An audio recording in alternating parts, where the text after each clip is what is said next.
Miguel Rodriguez stood in silence, confused and upset. His wife of 10 years, Luisa de Abrego, had just shared an unsettling tale about an episode that had occurred in Spain long before the couple met. Luisa confessed that she might have married another man, though she was uncertain the union was legal. Still, she feared she might be guilty of bigamy. To ease her mind, Luisa reported the same story to her confessor, who immediately ordered the couple to separate. But the matter did not end there. Within a year, rumors of Luisa's alleged bigamy reached Mexico City's Inquisition, and a criminal case against Luisa de Abrego was opened. The year was 1574.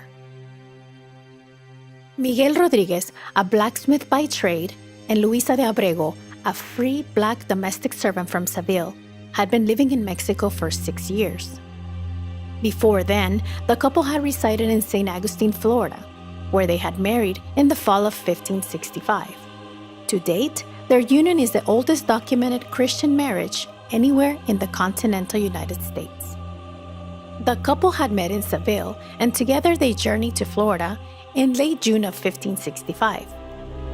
Within months of their arrival in St. Augustine, Luisa, 19, and Miguel, 25, were married. St. Augustine's residents gathered to witness the ceremony, and esteemed elites acted as the couple's sponsors.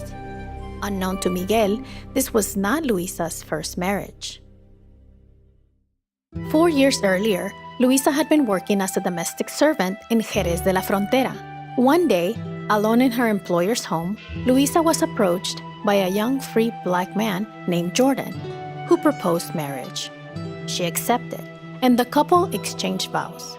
There were no witnesses, and in her later confessions, Luisa was adamant that she and Jordan never consummated the marriage. Luisa testified that soon after exchanging vows, she fell ill and was bedridden for months.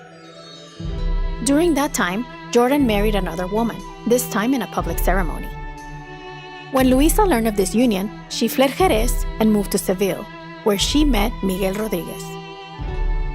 Under questioning from the inquisitor, Luisa explained that she did not consider her marriage to Jordan as legitimate until she witnessed the capture in Mexico of a 3-time bigamist, an event she claims led to her confession. I felt scandalized in my heart about what had happened with Jordan. So to ease my doubts, I spoke with my confessor.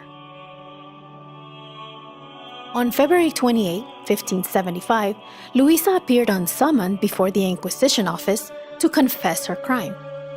But the proceedings never developed into a full trial. After a 1-year investigation, the bigamy charge against Luisa was dropped. But the tribunal's final judgment was clear.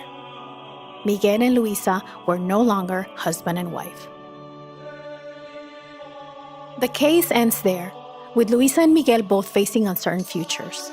The inquisitor's final verdict meant that Miguel was free to marry another. Luisa, however, found herself still legally wed to a man who lived on the other side of the Atlantic Ocean, a man she had not seen in more than a decade. Luisa's decision to denounce herself as a bigamist ended her 10-year marriage to Miguel, and although she escaped further punishment, the 29-year-old black domestic servant from Seville was left alone to navigate her new status, unable to remarry and unlikely to return home.